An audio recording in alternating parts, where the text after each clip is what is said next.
Goeiemôre almal en welkom by hierdie motiveringssessie. Ek is baie opgewonde om vandag saam met julle te wees. En ek glo dat hierdie tyd wat ons saam deurbring, een van seën en inspirasie sal wees. Vanoggend gaan ons fokus op baie belangrik beginsel, wat nie net in die Bybel nie, maar in ons alledaagse lewe geld. Die beginsel van saai en maai. In Galasiërs lees ons dat wat die mens saai, sal hy ook maai. Wat ons in ons lewe plant, sal ons uiteindelik oes, of dit boosheid of liefde is. Ek wil julle aanmoedig om die volgende paar minute te gebruik, om na hierdie waarhede te luister, en oor jou eie lewe na te dink. Wat saai jy? Wat wil jy in jou lewe oes? Ek glo dat God ons elke een lei om die regte keuse te maak, sodat ons 'n oes van seën kan maai. Kom ons maak onsself oop vir wat God vir ons het. En ek hoop dat hierdie motivering sal julle inspireer om die goeie dinge in die gees te saai. Geliewe vriende, kom ons lees saam. Galasiërs 6 verse 7 en 8. En dit lees soos volg. Moet nie mislei word nie. God kan nie bespot word nie. Wat die mense saai, sal hy ook maai.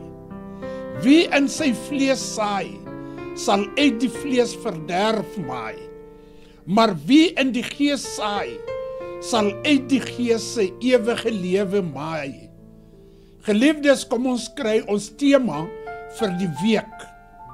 Wie moeilikheid saai en boosheid kweek, sal dieselfde oes. Dit is die woord van God. Geliefdes, hierdie vers herinner ons aan die wet van saai en maai, wat in elke deel van ons lewens waar is. Dit is fundamentele beginsels in die Bybel, maar ook iets wat ons elke dag in ons interaksies met ander sien. Wat ons saai, dit sal ook oes. Wanneer ons boosheid, haat en konflik saai, is dit nie net ander mense wat geraak word nie. Ons maai uiteindelik dieselfde in ons eie lewens. Maar wanneer ons liefde, vrede, geduld en vreugde saai, sal ons die vrug daarvan sien in ons verhouding met ander, sowel as is in ons eie lewens. Geliefdes, God sê dit duidelik. Wat ons saai, sal ons maai. As ons kies om die regte dinge in die gees te doen, om ander op te bou en liefde te wys, sal ons die mooi dinge in ons lewe maai. Kom ons kyk na die volgende woorde voor ons afsluit. Geliefdes, mag hierdie week 'n week wees van goeie saai en vrugtevolle oes. Mag jy bewus wees van die invloed wat jy op ander het en die kans wat jy het om die regte dinge te doen. Dit is nie altyd maklik nie, maar elke goeie daad, elke liefdevolle gebaar en elke moment van vrede wat jy saai, sal jy oes van seën bring in jou lewe. Laat ons nie toelaat dat boosheid of haat ons koers bepaal. Kom ons kies om die gees te volg, wat ons lei na liefde, vrede en vreugde in alles wat ons doen.